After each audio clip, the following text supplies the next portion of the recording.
اس channel پر کسی تصویر، کسی میوزک کا استعمال نہیں کیا جاتا۔ اللہ کے احکام اور رسول اللہ صلی اللہ علیہ وسلم کی حدیث کو آگے بڑھائیے اور صدقہ جاریہ میں حصہ لیجیے۔ بے شک صدقہ اللہ کے غصے کو ٹھنڈا کرتا ہے۔ ویڈیو کو شیئر کریں، لائک کریں اور چینل کو سبسکرائب کریں۔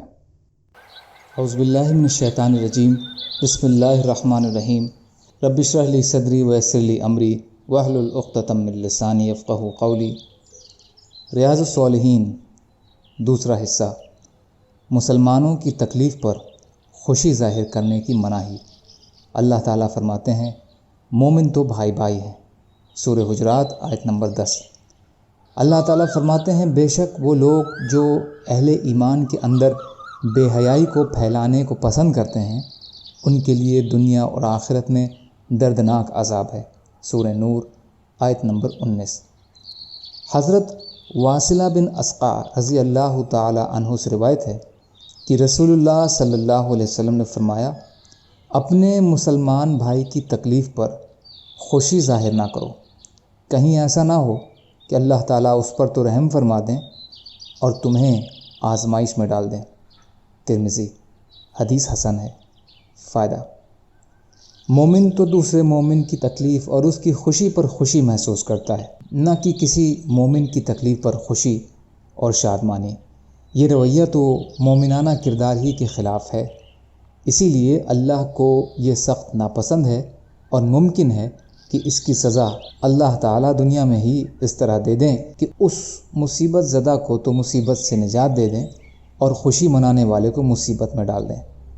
امام نووی رحمۃ اللہ علیہ فرماتے ہیں کہ اس بارے میں حضرت ابو ہریرہ رضی اللہ تعالی عنہ کی وہ حدیث بھی ہے جو اس سے پہلے گزر چکی ہے کہ ہر مسلمان کا دوسرے مسلمان پر اس کا خون، مال اور عزت حرام ہے۔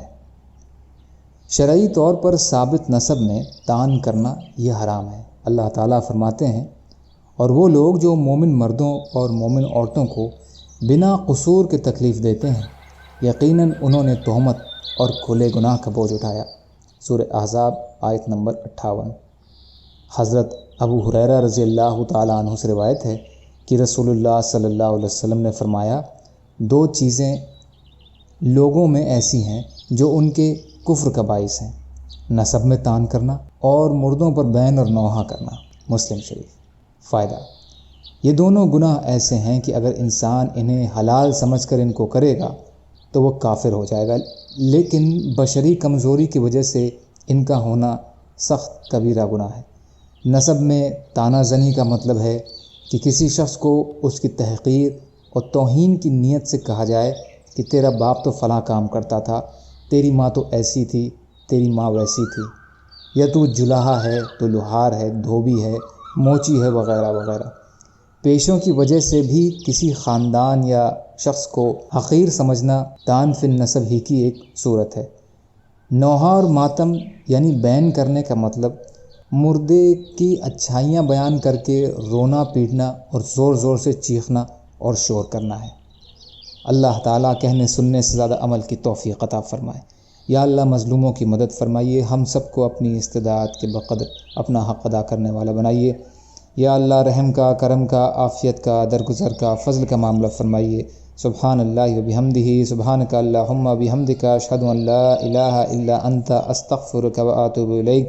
سبحان ربک رب العزۃ عما یصفون وسلام علی المرسلین والحمد للہ رب العالمین برحمتک یا ارحم الراحمین۔ لا الہ الا اللہ محمد رسول اللہ۔